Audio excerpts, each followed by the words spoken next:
Back here with Team USA head coach on the women's side, Jenny Levy, also the head coach at the University of North Carolina. Jenny, let's start with Team USA. Kind of a dead period for the U.S. women's national team here. You didn't have any event in January. What's this lull kind of like? I know you probably like it because it gives you a chance to just focus on Carolina, but what's this situation like for the national team at the moment?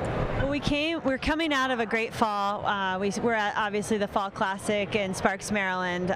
Played Canada and Maryland that weekend, and it was a action-packed weekend with a lot of different things going on. And then luckily for us, 3 weeks later, we played down at the President's Cup and got to demo the World Game, the Olympic trial rule game, which I thought was really successful. That event, the President's Cup, has about 17,000 participants. Well, 400 teams, 17,000 people at the venue, and for the team to get to play a blue-white scrimmage and then also Olympic trial rule, I thought creates a lot of excitement, inspiration, motivation for the younger players. And we do go into a bit of a lull. We are, didn't do anything in January this year, so looking forward to our June event, which is just a training camp. We'll bring in probably about 36 to 40 players, looking at the college season. But I mean, once you hit this June period, it's like full speed ahead here, the 2021 World Cup. The excitement level has to start to get there now as you start to look ahead to not only the next World Cup, but on American soil.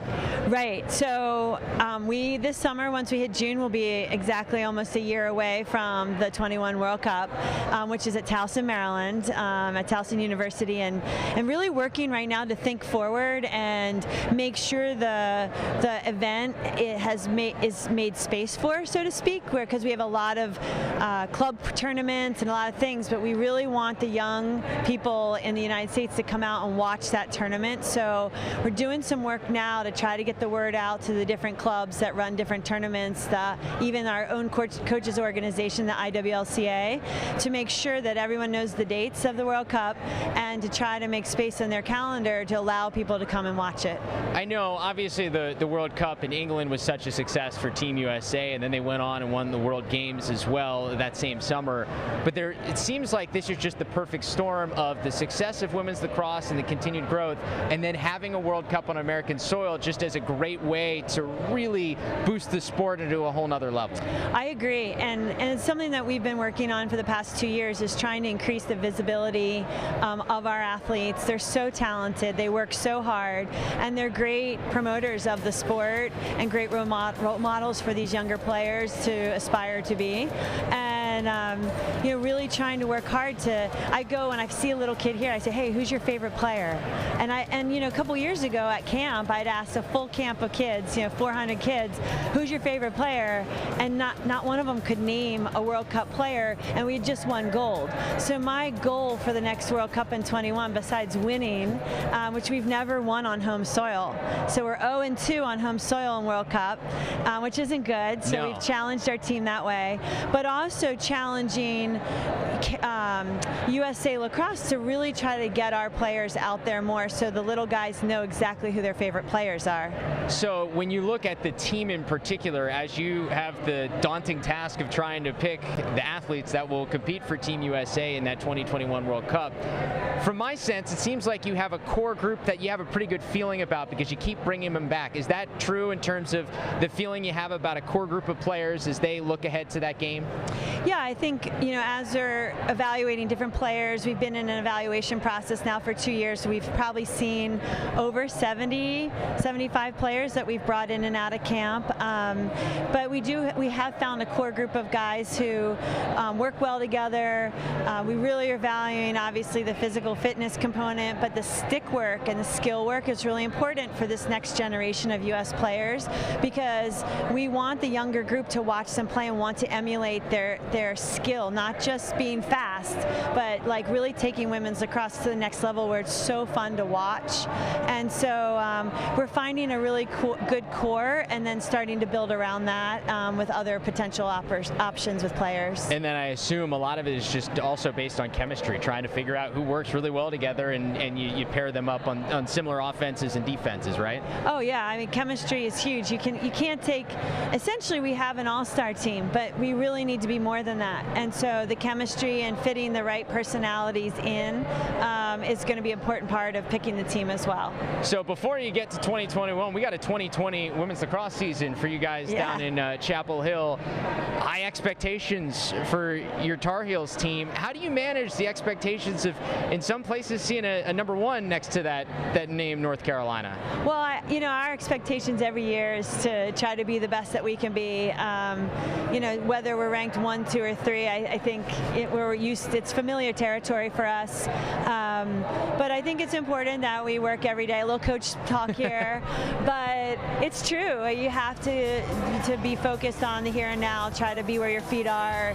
Try to get something out of every training session that you have, and not waste the day.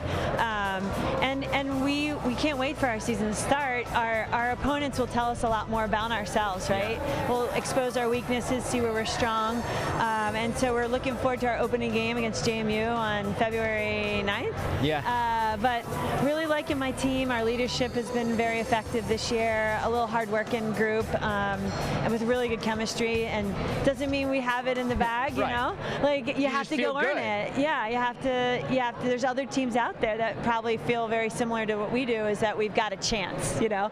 How special is that duo of Jamie Ortega and Katie Hoeg and the chemistry that they've developed? I know they played together on Long Island growing up, and now they have a chance to do this in North Carolina. How special is that chemistry? It's so special. I mean, it starts with Katie Hoeg, really. She's a senior captain for us this year. By the way, Phi Beta Kappa. All right, so she doesn't have anything going on for herself. Very impressive. But yeah, so she's a humble, hardworking servant leader, and she really drives herself to be the best, and really does it in a nice way that people want to follow. And then you have Jamie, who's just really looks up to Katie, but also compliments Katie. And Katie, I think they had, I don't know their stats from last year, but Katie had something like 70+ assists, and most of them were to Jamie. Yeah. And I know people know that. Like, it's not a secret. If you scout our team or pay attention to the data, it will tell you that, but it's still really hard to stop, because there's something about, having a wingman. They can just understand where they're going to be before anybody else knows, and it's just very special between the two of them. They're a joy to watch and coach play every day. They're just committed. They're great teammates and really talented. In order to be a preseason #1 considered by anybody, you got to feel like you're a pretty complete team. Is there a question mark in your head of like a spot on the field or players that you need to step up because of senior leaders that you're wondering about as you enter your first game? Well, we have a lot of middies, but we also lost a lot of middies. So we lost Gianna Bowe last year, which everybody, size. What the brilliance of lacrosse is that you can be a really good 6-foot player, and you can also be a really good 5-foot player. Yeah. And so Gianna Bowe was a great 5-foot player that so many people who saw our team play last year said, "Oh my God, I love your number 21." I said, "Oh, Gianna Bowe." So we are filling the gap that she brought. She was an energizer for us. She was an activator for us, both on and off the field, with her personality. And then also Kara Clages was another senior that was in our midfield last year. And so those two did a lot of work for us. And so we are replacing those two positions. We have a lot of options. We have a lot of great new talent that's coming up that doesn't have as much experience. So I would say I'm looking forward to seeing the potential grow and what they can do.